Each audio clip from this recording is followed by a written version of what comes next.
Cad Bane, to put it simply, is one of the greatest bounty hunters to ever walk the face of the galaxy. He was feared among the criminal elite of the galaxy and even caused great concern amongst the Jedi Order, as he was a renowned Jedi killer without a shred of remorse. He was even great friends with Jango Fett before his death, coming together to form one of the most expensive bounty hunting units ever seen.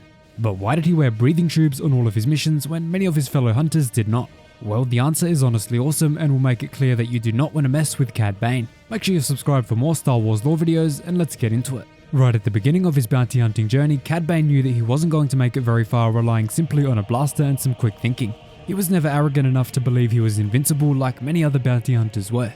As a result of this belief, Cad Bane began to gear himself up with weapons, armor, and utility items from a variety of different warrior cultures to aid him in his journey. One of these was a pair of stolen Mandalorian van braces for his arms, containing electro stunners and a flamethrower. In fact, most of Cad Bane's gear was designed to directly counter the abilities of Force users, with his rocket boots imitating Force jumps and his stunners imitating Force lightning. Most of this gear was derived from Mandalorian culture, which Cad Bane had a deep respect for. After all, they were the best known Jedi hunters in the galaxy, with a shocking amount of equipment designed directly to counter Force users. But the most important of these anti-Jedi devices though are his cybernetic breathing tubes. Now you may be thinking, wait, Cad Bane was a member of the Duros species who breathed normal air, so why does he need breathing tubes on most planets? Well, the answer is pretty surprising but fits perfectly with his anti-Jedi philosophy. They are intended to prevent him from being force-choked by Jedi, or even Sith for that matter.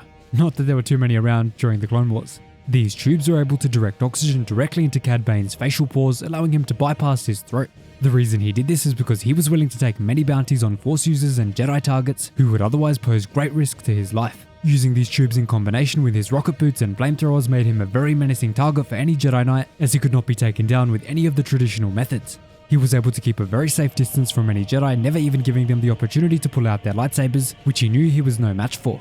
As much as this sounds obvious, many other bounty hunters were too stubborn to keep their distances and often rushed in headfirst against lightsabers. Horrible idea. Cad Bane always stuck to the philosophy of never letting himself get too close to a Jedi Knight where possible. If he did somehow let that happen though, he was still prepared, being able to use his shockers to keep the Jedi at bay. Another very interesting reason for Cad Bane's use of breathing tubes was actually so that he could take jobs on planets where the atmosphere was hostile to the Duros species. Places like Doran, the homeworld of Plo Koon, had an atmosphere lacking any oxygen and was filled with toxic Doran gas. Using his breathing tubes, Bane was able to take jobs in these locations, putting him far ahead of the competition. He learned his lesson after one too many bad experiences in harsh atmospheres. Now, it is not currently known why Cad Bane had such an affinity for taking jobs against Jedi, but one very good theory is that he was instilled with this attitude by one of his best friends and mentors, Jango Fett. Before Jango's death at the Battle of Geonosis, the two were very good friends and worked together often. And as we all know, Jango himself was an infamous Jedi killer. This is even one of the reasons Dooku chose him as the template for the clone troopers, because they needed to have someone with deeply embedded knowledge on how to take down a Jedi without consciously knowing it. Cad Bane was never scared of facing a Jedi opponent and even went as far as to break into their most sacred location, the Jedi Temple Holocron Vault. During the Clone Wars, Cad Bane was given a bounty mission to break into the Jedi Temple to steal a holocron, and he actually made it in. This shows you just how good he is at his craft. Without the use of these anti-Jedi measures, he certainly wouldn't still be kicking around by the time of the Book of Boba Fett Chapter 6. He is certainly one of the best, but taking on that many Jedi, he certainly needs that equipment. So that is the reason why Cad Bane wears breathing tubes, despite not really having to. Thanks so much for watching, really hope you enjoyed the video. Cheers guys, hope to see you in the next one.